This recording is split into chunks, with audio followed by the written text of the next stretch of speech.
Olá a todos, meu nome é Henrique, eu estou no oitavo período do curso de História da Univale e sejam todos muito bem-vindos a mais uma aula. O tema da nossa aula de hoje é a Operação Condor.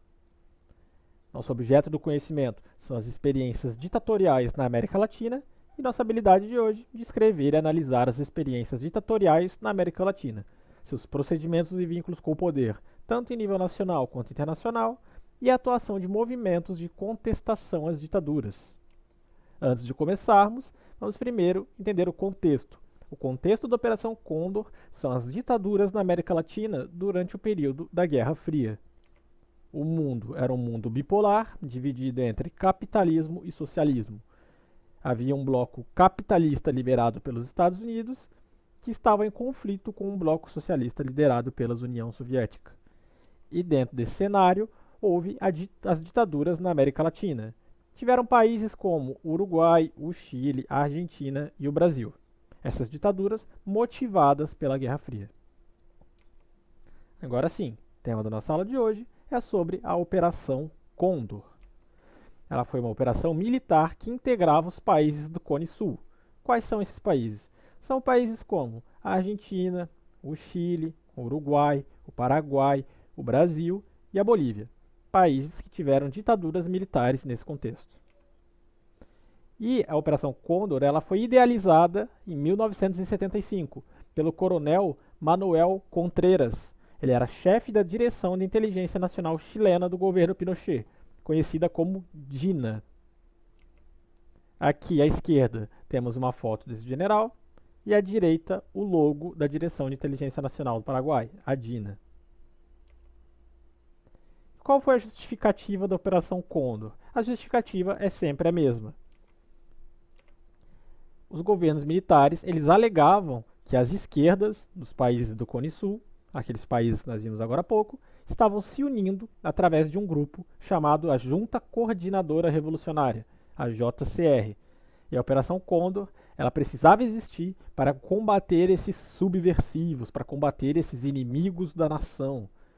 E aqui ao lado um mapa mostrando mais ou menos a abrangência da operação, os países envolvidos por conta de serem os países que comporiam a Junta de Coordenação Revolucionária.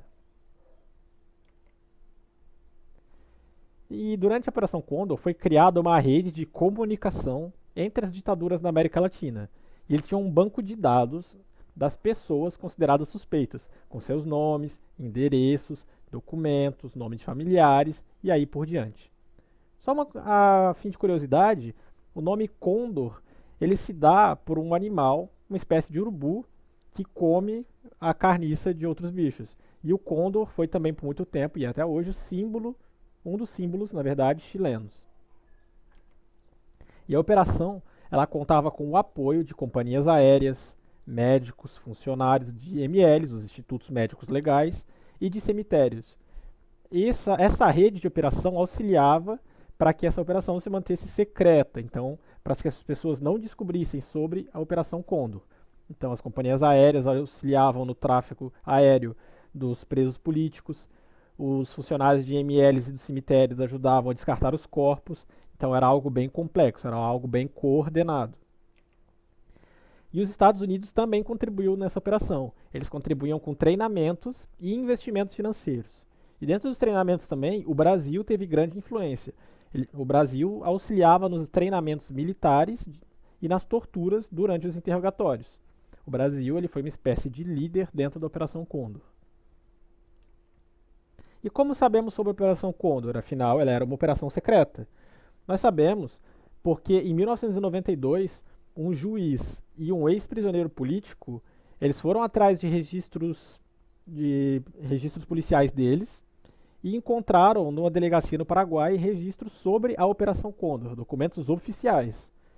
Dentro desses documentos havia, por exemplo, os arquivos que eram as fichas criminais de pessoas. Aqui eu trouxe dois exemplos, a ficha policial do José Nel Tacchi, ele era argentino, e a ficha policial da Marta Landi Gil, que também era argentina.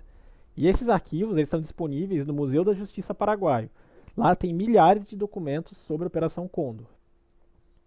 O link eu vou deixar na descrição para caso vocês queiram dar mais uma olhada. O sequestro dos uruguaios é a única operação Condor que é uma multinacional do terror das ditaduras do Cone Sul, que deu errado para eles. No caso, ela virou um fiasco, virou um fracasso, porque no meio da operação surgiram jornalistas que testemunharam a operação em pleno andamento, e isso determinou que ela fosse abortada, porque geralmente a Operação Condor ela começava com o sequestro, a prisão, o desaparecimento, a tortura e a morte dos torturados. Tanto é que não existe ninguém que tenha sobrevivido a Condor. Os únicos sobreviventes que existem até hoje são os uruguaios, a Lília Ciliberti, o Nivecindo Dias, e os dois filhos da Lília, Francesco e o Camilo. A Operação Condor é o retrato assim, mais terrível de uma década de 70, os anos 70, que foram anos em que todos os países, eram quase 200 milhões de habitantes, padeceram sob regimes militares.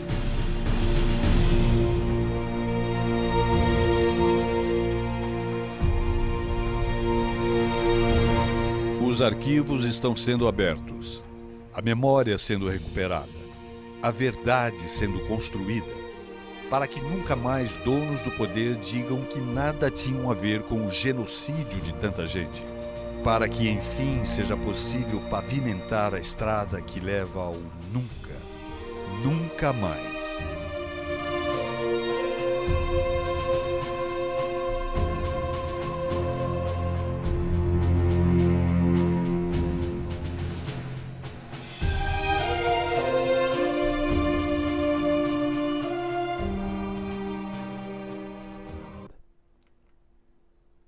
Aqui são nossas referências. Espero que todos tenham gostado. Fiquem muito bem e até nossa próxima aula.